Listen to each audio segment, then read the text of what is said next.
take a pee break there. Hey, everybody, it's the Utah Outcast After Show. We literally just hit the stop button for the other episode. No, we're just powering. We are powering through this because it is 1 a.m. and we joke all the time, yeah, we're going to go to bed. Yeah, we should have been in bed right now. Yeah, I actually had sex for like the last half hour. But he's in bed now, so that's done. I lost my opportunity. You're welcome. No, you didn't miss the opportunity. If he's a guy, if he is a warm-blooded male, you just have to go, hey, wiener, wiener, wiener, wiener, and the next thing you know, he's awake. He's like, okay, let's go. True.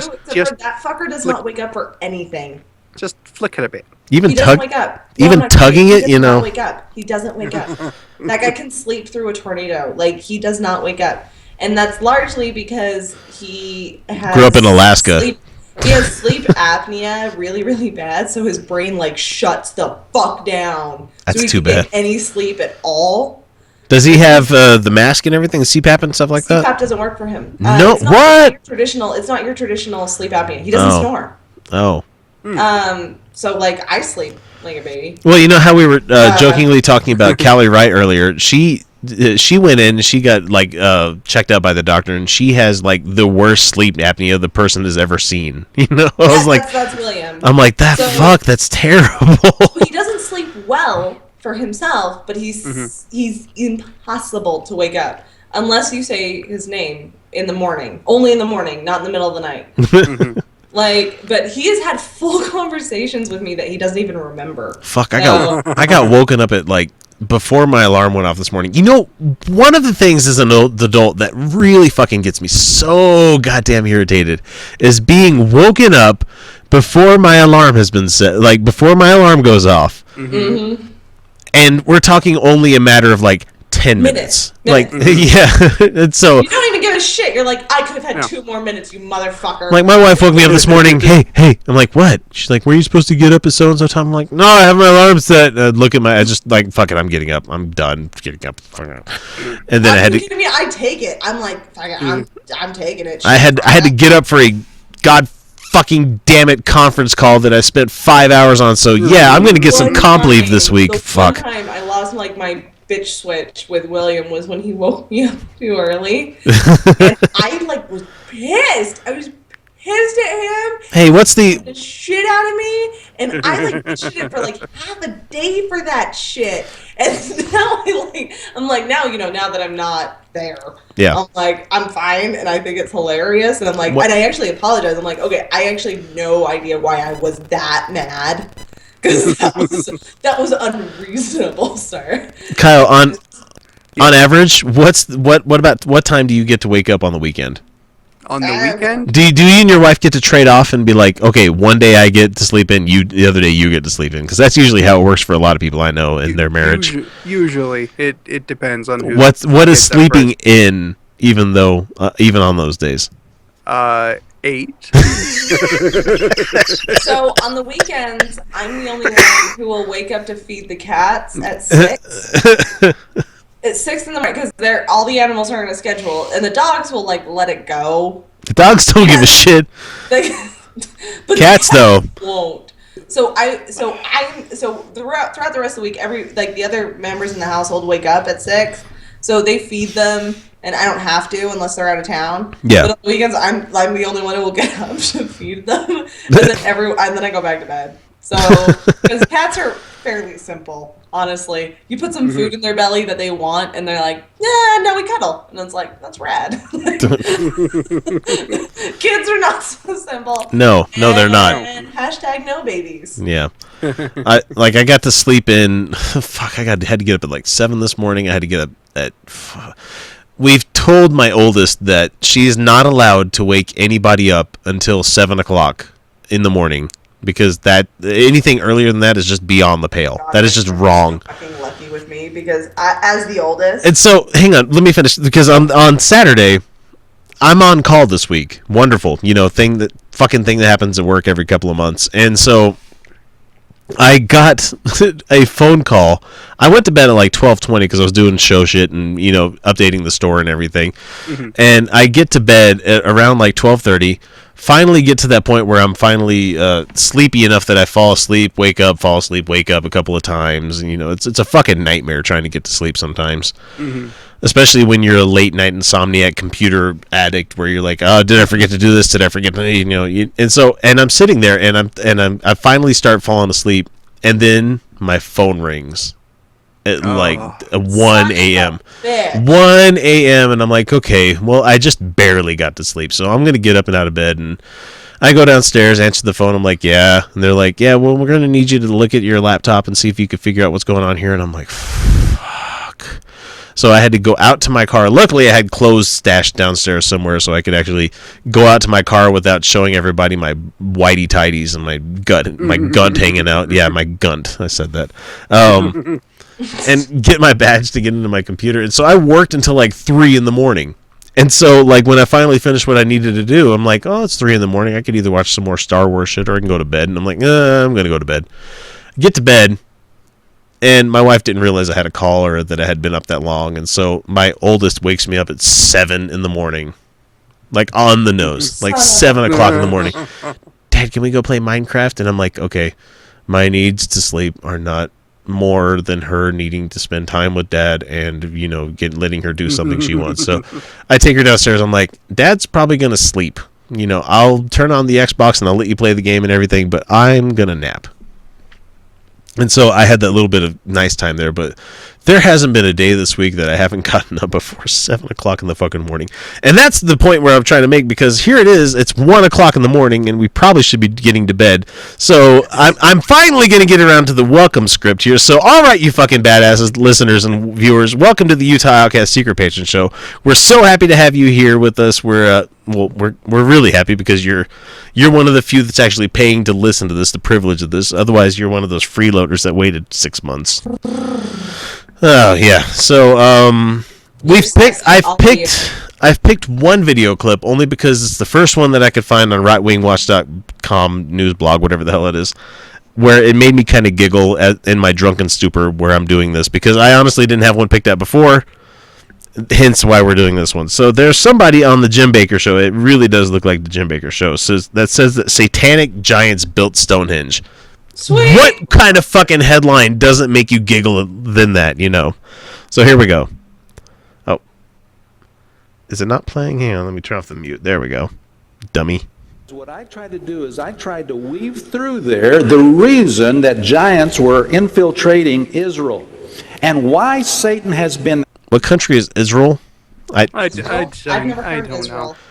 I don't know. You listen to so many different pronunciations of it. It's like Israel, and then it's like, no, it's Israel, Israel, Israeli.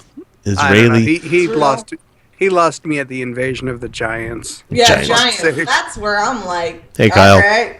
They might be giants. Your myths, dude. I'm interested. Particle man. Why Israel has been hated passionately by so many nations.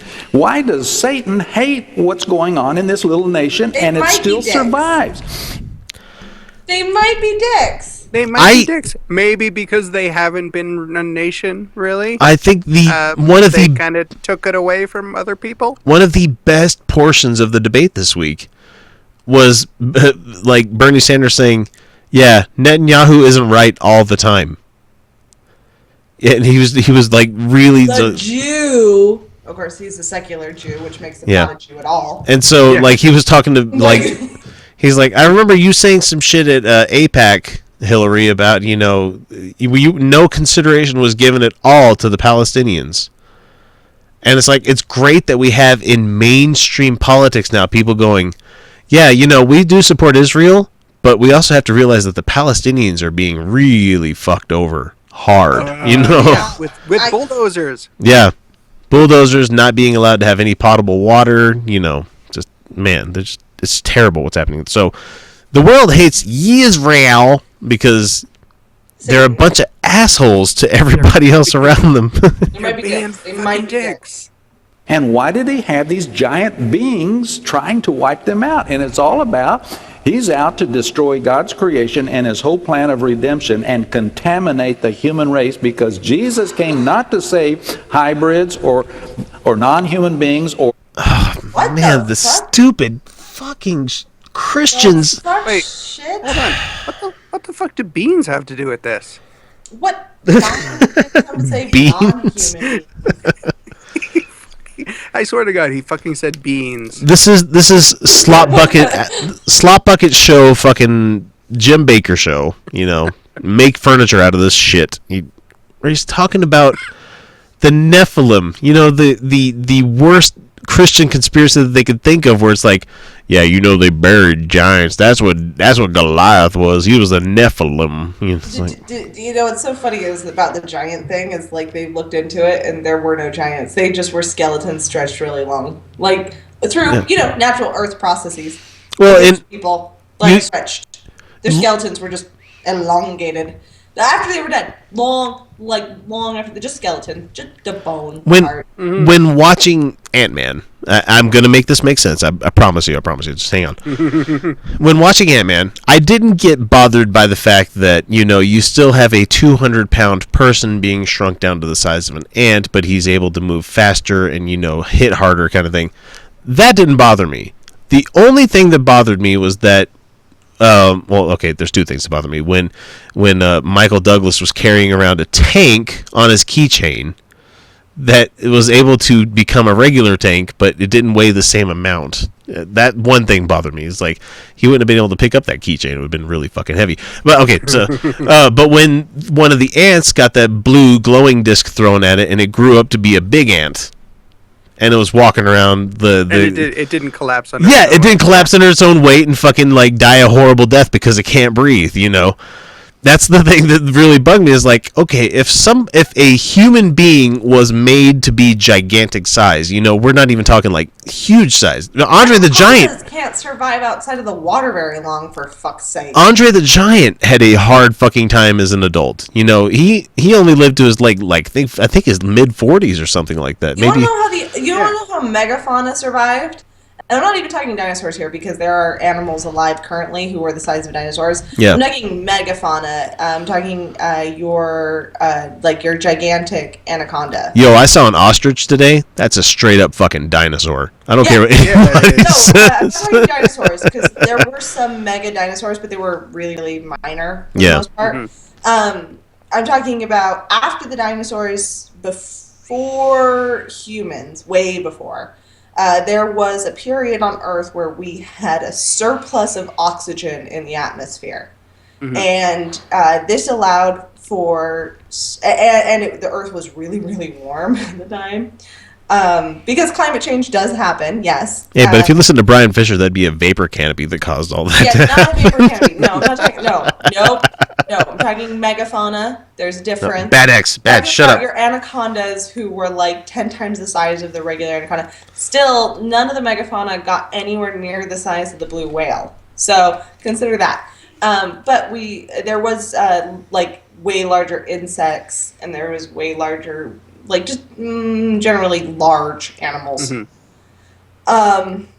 And the only reason those animals were able to survive was because of a surplus... The abundance of oxygen. Yeah. Like a way surplus of oxygen. Oh, yeah. Not that the oxygen doesn't exist on Earth now. It's just trapped in ice caps, and it's just in the water, because we have more... The oceans are deeper now. Well, actually, no, they're actually less deep. No, but if there was actually more water, there would more liquid water on the Earth, and there would be more oxygen in that water. Therefore, there would just be more oxygen floating around, and it just wasn't as permeated into the soil and stuff like that. It was just a weird byproduct of climate change. It was a very, very, very, very, very, very short period in the Earth's history, but we had some very large megafauna, and even that giant snake couldn't survive outside the water for very long. Because it hurt. It would suffocate itself. Yeah. Like its own body. This giant fucking snake would suffocate itself. And the only reason that elephants don't is because their bones are gigantic. Mm-hmm. Their bones are humongous in order to support that weight. So no, the Homo sapiens didn't exist at this time. There were no... We were still shrews. We were still mammals were still shrews. Little tiny things, yeah. Yeah, there were no big mammals at the time, and Homo sapiens don't exist as giants. We just don't. We just don't. No, I mean, not at all. the human, like Andre the Giant, who was still a Homo sapien and was particularly large, died because of his gigantic size. Yeah. His body could not support that. So these people being like massive Nephilim, warriors, yeah. No, sorry, no, they're no. So let's let this dipshit finish so we can go to bed. Fallen angels or Lucifer, he came to save human beings and to have a family. Satan is out to destroy that and have his own seed and make his own family. I'm sorry, Christian dude of random whatever the fuck you are guy. Dude, you are way In off my your own book, hook here. Satan is a good guy. Yep. He will always be the good guy of the Satan Bible. is more inclusive. Like Satan's like his own family doesn't look like what you expect. He's like, look, I know for a fact that God exists. I know that he's real because he created me and I still choose to rebel against him. Mm-hmm. That tells me good guy. Every time.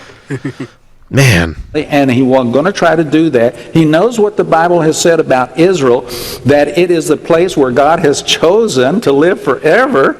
So he's out to be. I could think of so many better places if I was a deity that I would want to hang out for eternity than Japan's Israel. Then the fucking Middle East, yeah. Yeah. Germany's doing pretty well. Canada's nice. Cool, Fuck, I nice. love Germany. I love Germany. Right, Germany. Germany's a sweet Right. fucking country. Or France. France has like the world's best food and art. Oh, go to Nice. Yeah. Love that place. He built his little squatter's hut up there on the Temple Mount, you know, that temple, because he knows what the Bible says about that place. So this is what I did. I weaved through there. Why? And what is the evidence for giant beings on this earth? We all know about Stonehenge, right? Yes. And that's just one out of hundreds and hundreds of gigantic places around the world that testify that some sort of supernatural power or giants were involved in its construction. And Boo, just no, you were just so fucking you don't even know 1% of the truth of Stonehenge before I could Google search Stonehenge. Admittedly I don't know enough about it. Stonehenge is actually not even the only one. For But it's not the only it's one. not It's It's not really even- big yeah. into their rock clocks. Yeah, and it's They not were. even. Yeah, they're not even that like. No, They're did you know not the even Celts that have these baffled about how they massive did it. Underground graves with beautiful carved stonework. all I know They is were Stonehenge. amazing, and he's going to point out Stonehenge. Stonehenge is where they made that final prison to capture the Doctor. That's all I know of, you know, with Stonehenge, but And like the Celts had some beautiful, beautiful, amazing works that were way better, and there are a bunch of those circle clocks because they're basically circle clocks. oh man, but seriously, Satanic Giants Or- built fucking Stonehenge. What the fuck, that's, people? Yeah, no, I'm done with this guy. This Yeah, is just too dumb. This is just too like dumb. way You guys got more filler from us talking about schedules and stuff like that than anything. I don't need to talk about schedules. Holy shit, but you guys got 20 minutes out of us. We said it was going to be quick. Welcome. Time flies when we're having fun. Anyway, we're off. You guys have a good night. Have a good episode. Have a good week. Time. Listeners Good in night 6 months. This was in fucking April. So, yeah. Freeloaders. Go listen to the show live. Come on. Go do it. Okay, we're out of here. Have a good night, people. See ya. Good night. Bye.